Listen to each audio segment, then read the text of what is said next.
दूं कि ये होगी नॉर्मलता किसकी, विलियन की। मतलब जिस विलियन के लिए आपने पीएच से एच निकाला है तो ये उसकी नॉर्मलता के बराबर भी होगा।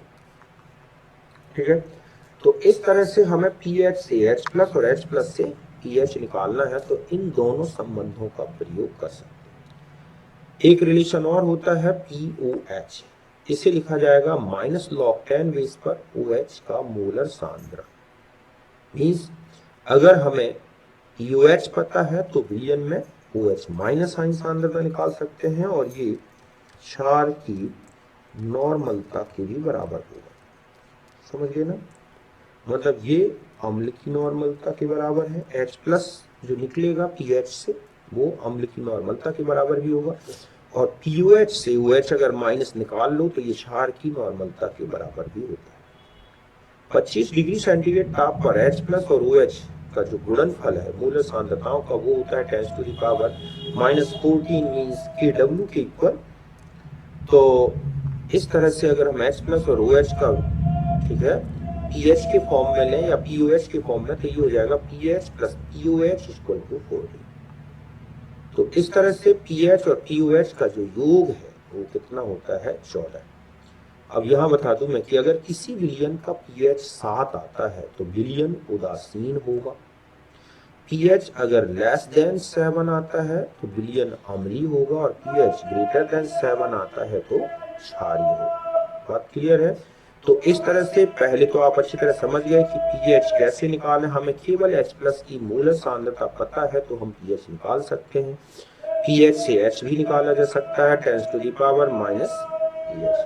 यहाँ से जो H प्लस आएगा पीएच के बेस पर वो अम्ल की नॉर्मलता के बराबर होगा, और पीओएच से OH निकालोगे क्षार की नॉर्मलता के बराबर होगा। दोनों में पीएच और पीओएच का संबंध है, ये है 14। मतलब एक अगर हमें पता है तो हम दूसरा निकाल सकते हैं। तो इस तरह से आपको यहाँ याद रखना है, पीएच अगर 7 है तो विलयन उदासीन, 7 से कम है तो अम्लीय, 7 से ज्यादा है तो क्षारीय। अगर हम एक स्केल की तरह इसको देखें तो यहाँ पर 10⁻⁻7 है ना, तो यहाँ पर पीएच आएगा 7, तो यहाँ पर विलयन क्या है, उदासीन।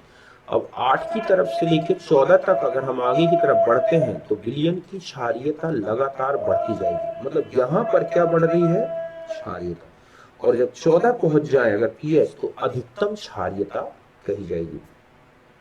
और 7 से अगर हम नीचे की तरफ चले 1 की तरफ तो यहाँ पर धीरे धीरे अम्लीयता बढ़ती जाएगी, और इस तरह से अम्लीयता बढ़ेगी और जाके जो है 1 पीएच पर अधिकतम हो जाएगी।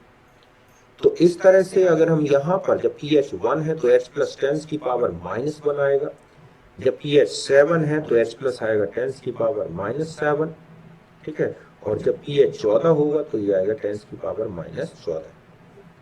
तो ये स्केल को देख के बता सकते हैं कि कब विलयन अधिकतम अम्लीयता दर्शाएगा, अधिकतम क्षारीयता, कब दुर्बल अम्लीयता होगी मतलब बहुत ही कम, और कब दुर्बल क्षारीयता होगी।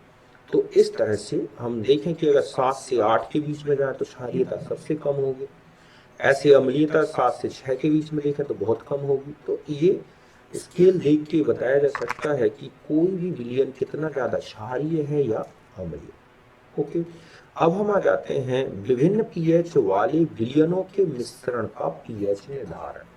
मतलब आपको ऐसे क्वेश्चन मिलेंगे जहां अलग अलग पीएच के विलयनों को आपस में मिलाया गया है और फिर पूछा गया है कि जो मिश्रण बना है तो बताएं इसका पीएच क्या हो। तो आपको देखो ये संबंध याद रखना है। पहला मैंने लिखा है कि समान आयतन मिलाए गए और वो अम्लों का मिश्रण, मतलब अम्लों के समान आयतन मिलाए गए हैं। अब ये कहें कि ये जो है अम्लों के समान आयतन मिलाए गए हैं, मतलब V1 और V2 बराबर है, तो मिश्रण का pH निकालना है। तो निम्न pH प्लस 0.3 कर दो आप। ये तभी संबंध लगेगा बच्चों जब अम्लों को आपस में मिलाया गया हो और उनके आयतन जो मिलाए जा रहे हैं बिल्कुल बराबर हो, तब मिश्रण का pH निकालना है। तो ये होगा निम्न pH प्लस 0.3 कर।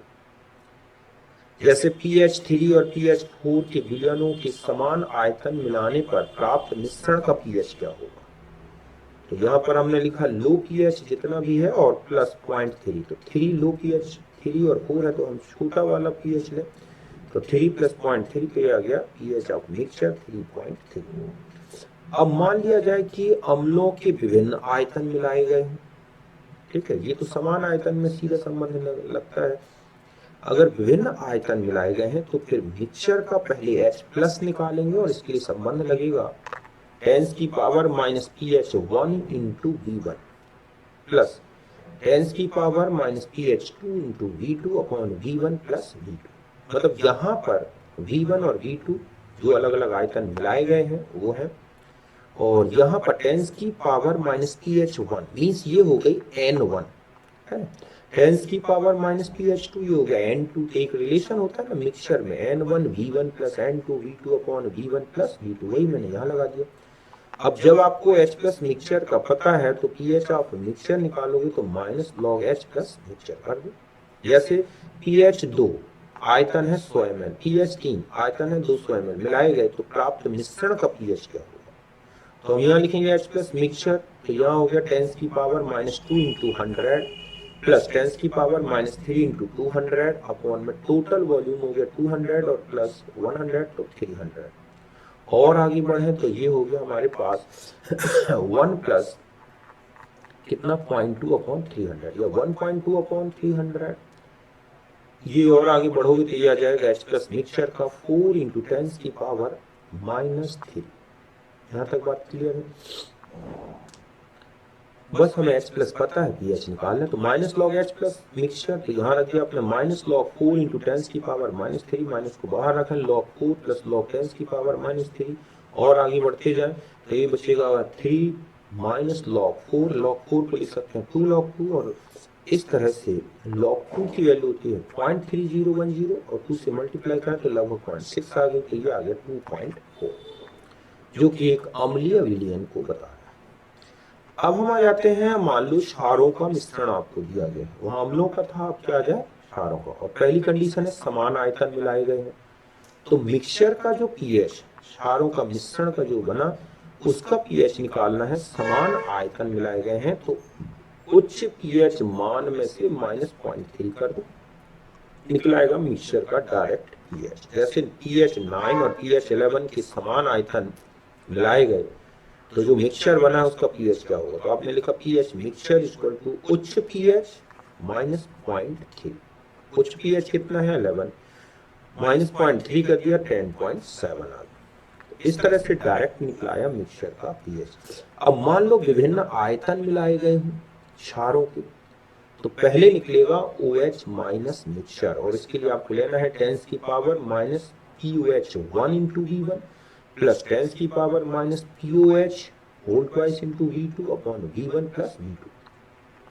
अब यहाँ पर जो वही रिलेशन आ गया ना, N1 V1 plus N2 V2, तो क्षार की जो 10 की पावर माइनस POH होता है ये क्षार की नॉर्मलिटी के बराबर हो गया, तो ये हो गया N1 V1 और ये हो गया N2 V2। बस फिर आपको POH निकालना है तो माइनस लॉग OH प्लस निकालना है, फिर आपको pH मिक्सचर निकालना है तो 14 माइनस POH कर दो।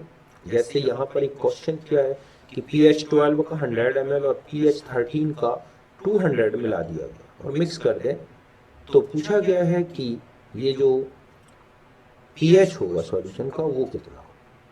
ठीक है, तो यहाँ पर हमें pH 12 इंटू 100 और ये pH 13, तो पहले आप इनका POH निकाल लोगे, जो pH दे रखे हैं डायरेक्ट आपको, तो पहले आप POH में चेंज करोगे, तो यहाँ पर 14 मतलब pH 12 है तो POH 2 आएगा, क्योंकि 14 माइनस 2 हो गया।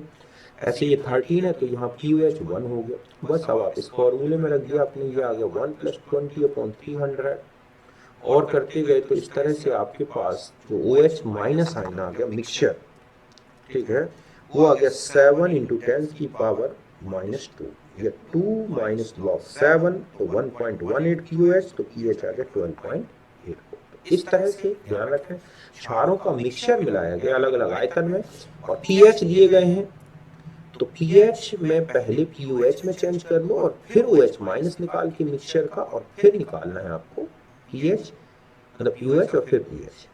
ठीक है, अब तीसरा जो अगला है कि एसिड और बेस मिलाए गए हो तो क्या करें।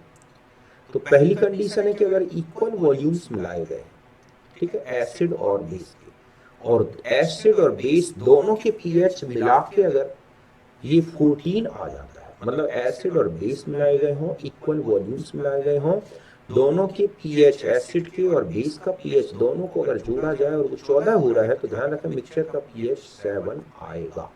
यहाँ तक बात क्लियर है अच्छी तरह से।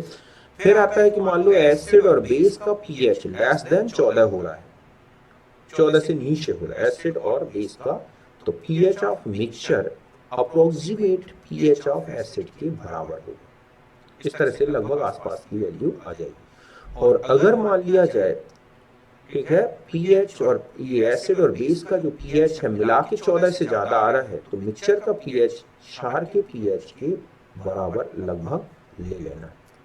बात क्लियर है अच्छी तरह से।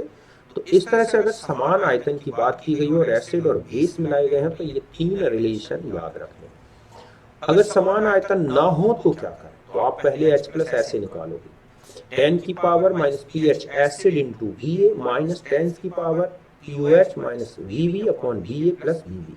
मतलब ये एसिड का pH और बेस का जो भी POH है इस तरह से, तो NaVA, चूंकि NaVA की अगर इक्विवेलेंट ज्यादा है तो डायरेक्ट सॉल्यूशन में जो मिक्सचर बनेगा उसमें H प्लस आएगा, तो NaVA minus NbVB upon VA plus VB। तो इस तरह से एसिड का pH आपको दिया जाएगा, बेस का pH दिया जाएगा, आप उससे POH निकालना और इस रिलेशन का यूज करें। और अगर मान लो बेस का POH और इंटू VB का प्रोडक्ट गुणनफल ज्यादा है और एसिड का कम है, तब आप इस संबंध से निकालोगे और पहले निकलेगा OH माइनस। तो इस तरह से अगर अलग अलग आयतन है तो इन संबंधों का यूज करें। ओके, फिर आते हैं जैसे क्वेश्चन है कि निम्नलिखित विलयनों के pH ज्ञात कीजिए। 0.001 मोलर एसिटिक एसिड Ka दे रखा है, 0.001 मोलर NH4OH Kb दे रखा है ना, 0.001 molar HCl, 0.001 molar H2SO4, 100 ml NaOH plus 0.1 to 100 ml ये है NaOH, ठीक है, तो 100 ml NaOH इंटू 0.1 और 200 ml इंटू 0.1 HCl, तो इनके pH निकालना है। तो देखो सबसे पहले आपको पहला है 0.001 मोलर एसिटिक एसिड, तो यहाँ पर Ka दे रखा है, मींस एसिटिक एसिड एक दुर्बल अम्ल है, तो हमें क्या करना होगा, पहले H प्लस निकालेंगे इस रिलेशन से, रूट Ka इंटू C। तो इस तरह से आपने देखा ये वैल्यू पुटअप कर दी जाए, Ka की 10 की पावर -5 इंटू 10 की पावर -3, तो ये H प्लस आ गया 10 की पावर -4, तो pH आ गया 4। बात क्लियर है। NH4OH में पहले OH आएगा तो रूट Kb इंटू C, क्योंकि ये भी एक दुर्बल अम्ल है, तो पहले POH आ जाएगा फिर pH निकाल लेना है ना, 14 में से 4 तो QH है आपके पास कितना 4, तो pH आ जाएगा बच्चों यहाँ पर 10। ठीक है, इस तरह से। और आगे बढ़े 0.001 मोलर HCl, चूंकि HCl एक बहुत ही स्ट्रॉन्ग अम्ल है तो जितना HCl की मोलर सांद्रता वही H प्लस की होगी। तो H प्लस आ गया 10 की पावर -3, तो pH आ जाएगा 3। 0.001 मोलर H2SO4, चूंकि H2SO4 जो होता है ना, जब आयोनाइज्ड होगा तो जितनी मोलर सांद्रता किसकी है H2SO4 की, उसकी डबल होगी मोलर सांद्रता, मतलब 2H प्लस प्लस, ठीक है, SO4 2 माइनस, तो ये हो जाएगा 2 इंटू 0.001 मीन्स 2 इंटू 10 की पावर -3। बस, तो माइनस इसको जब आप लॉग लोगे तो ये आ जाएगा pH करने में 3 माइनस log 2 की वैल्यू रख के इस तरह से निकाल लिया। इसी तरह से 100 ml 0.1 मोलर NaOH, तो N हम NbBV निकालना, 0.1 इंटू 100 तो हो गया 10, 200 इंटू 0.1 मोलर HCl, तो NaB हो गया 0.1 इंटू 200 तो हो गया 20, तो H प्लस आ गया 20 माइनस 10 अपॉन टोटल वॉल्यूम, तो ये आ गया 1/30। और आप फिर इसका क्या ले लें, H प्लस निकाल के फिर pH निकाल लें। तो इस तरह से pH के क्वेश्चंस होते हैं। इससे ज़्यादा भी डायरेक्ट pH के, फिर तो बफर सॉल्यूशन में pH निकालना, लवण जल अपघटित विलयन का जो है pH निकालना, वो हम अलग से रिलेशन लेंगे। यहाँ पर केवल pH और pH से रिलेटेड मैंने आपको ये क्वेश्चंस बता दिए। ठीक है, बाकी हम अगले क्लास में डिस्कस करेंगे।